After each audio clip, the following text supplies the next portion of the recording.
Sabarati ve Perseveres Abdulhay Okomoş Cegre Serüke Kumala Şorajgerin Demokratikên Kurd li Diyarbekirê gelme. Bres Abdulhay demata baş be. Edi ev tu zanî jî nava Tirkiyeyê de hin rojnamevan hene hin siyasetmedar hene nêzîkê hikûmetê navt tiştiyat bêjin yê piş perdeye. Edi dibe kevitet mergetê da. Kewata gel û bidînate mumkîn e vê carî jî qeyyûm bi ser şaredariyên Dem Partiyê de bêne sepandin? Niha di rewşa Tirkiyeyê her dem sepandina qeyyûba mümkün e bi rastî. Lê ev tiştê ku Nedîm Şener avêtiye rojevê ev ya hinekî divê ku me ev li ser wê bisekine.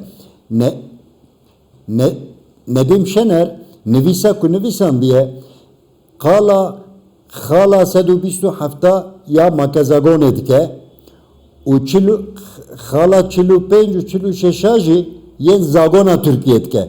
Ku vana ji hêlekî de qala şaredar derheqa şaredariyê ne qanûnên derheqa şaredariyê ne ji hêlekî de jî ya Makezagonê ew wê erkê dide wezareta karê hundir ku kare qayyûm bavêje. Ne ku me mecbur dike ku qayyûm bavêje. Nedîm Şener di nivîsa xwe de tiştekî wisa dibêje ku dibe wezîrê karê hundir li gor vê zagonê li gor vê Makezagonê mecbûr e ku qayyûm bavêje. Ev ya jî gelek zelal nîşanî me dide ku Nedîm Şener ne ku qala yasayî û zagonê û Makezagonê dike tenê qala temenniyê xwe dike û ji hêlekî de jî dixwaze desthilatdariyê tehrîk bike ku ji nû de qayyûm bêsepandin. Belê divan şert û mercên niha da ku li Tirkiyeyê jî hêdî li wir behsê pêvaja çareseriyê tê kirin, behsê aramkirina rewşê tê kirin, gelû dîtnate hikûmeta Tirkiyeyê carekê din wê qeyyûman bi ser şaredariyên Dem Partiyê de bisepîne başa şaredariyên Dem Partiyê ew ên ku qazanç kirine. Madem badek li dijwan heye duse heye bu hingî duseyek layî nedbûn hiştî bibin ev bernamzet bu niha carekê din ev pirsetê te hazirandin? Niha li Tirkiye desthilatdariyê da ev mijar bi rastî tê münaqeşe kirin. Di hundirê partiyan Hizba AK Partiyê da jî hêzek jê dixwazin ku qayyûm dîsa bêsepandin, dîsa qayyûm bên avêtin. Ev ya xalekî münaqeşe ye. Lê bi wekî ku tê zanîn bi muxalefetê re jî hinek hevdîtin hatin kirin û awê ku xuya ye ew ê hevdîtin bê domandin. Normalize kirina rewşa Tirkiye qala wî dikin. Ger di vî warî da bi ser kevin ew hêzên ku dixwazin Tirkiye normalize bibe bi ser kevin mesela qayyûma Merdwekê ew ê bikeve xala dudoya sêya. Lê hêna ne zelale ku ew ê hêzên ku ne alîkarê qayyûman e ew ê bi ser kevin anna. Ew jî hê ne zelale. Lê dîsa ger em vegerin ser mesela Nedîm Şener di peyamekî xwe da dibêje ku em bi pirsgirêkê xwe bi Amerîka re ancak em bi şer dikarin çareser bikin. Ger Amerîka wê hêzê di xwe da dibîne bira li Iraqê derkeve pêşiya me. Yani Nedîm Şener berdevkiya grûbekî hundirê AK Partiyê ku li hember siyaseta Kurd alîkarê tundiyê û zextê û zorê ne weka ku xuya ye berdevkiya wan dike û dixwaze wan tahrîk bike piroveke bike. Belê eger em behsê rewşa hundir bike tu zanî jî ki li 2015 da li kuma ez barim 65 şaredariyên HDP hingî bûn pêncîna şaredarî qeyyûm ser hatibû nedanîn. Çiqa siyaseteke tund hebû. Hev serokên hatine zîndanî kirin. Parlamenterên gelek mafê parlamenteriyê jî hat standin.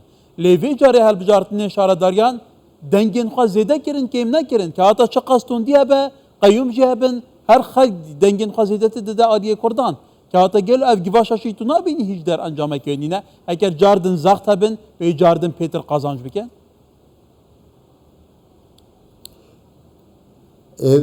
Belê yani Kürt Jehele kiva çıka zıhtı zore dibinin avkas ligor muhalefeta Türkiye ligor opozisyonu tevdigerin u helvestek distinin edi partiya desilatarji AK Partici ve yeke dibine şu jibo ve yeke ji denge ve ji ketin yani ev bu ji ki denge ve haliyan jiber ve yeke ji bahsa normalizasyonu ki jibo Türkiye'deki İca eve çıkıp serkevin em ve yekeni asayini karın tiştek bebejin. ولی کواتا ام نابینی گلو اوه بخوشیک پیش حتا که گرینگه کارتا که فشاریه دی دست کردان دا کو وکی استراتیجیک انجام بدن جبرکو دنگین کردان وکی تا گوتی هفسان گاهزی دی گورم تایبتی لمتروپولین ترکیه دی بدر انجامین هر بجارتنین سروکاتیا 2028 تانجیک بگورن اوه بخوشی سدمک دینه که ام پسیارا خوب کنیه دو پسیار کو آلیین ترکیه تایبتی CHP و AKP edi le hember Kurdan tont nebin.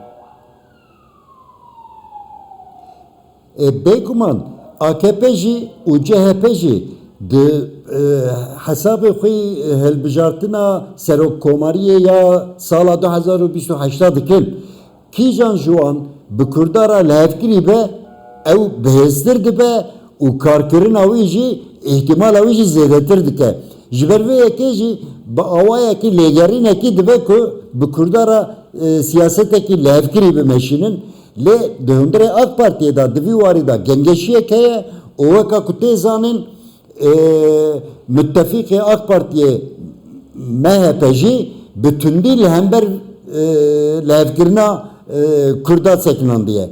Evyaji hineki işe AK Parti'ye dihe zore u zahmetiye. Le u pevajo eveçi nişani mebde burası ev tekoşin de domed navuanda.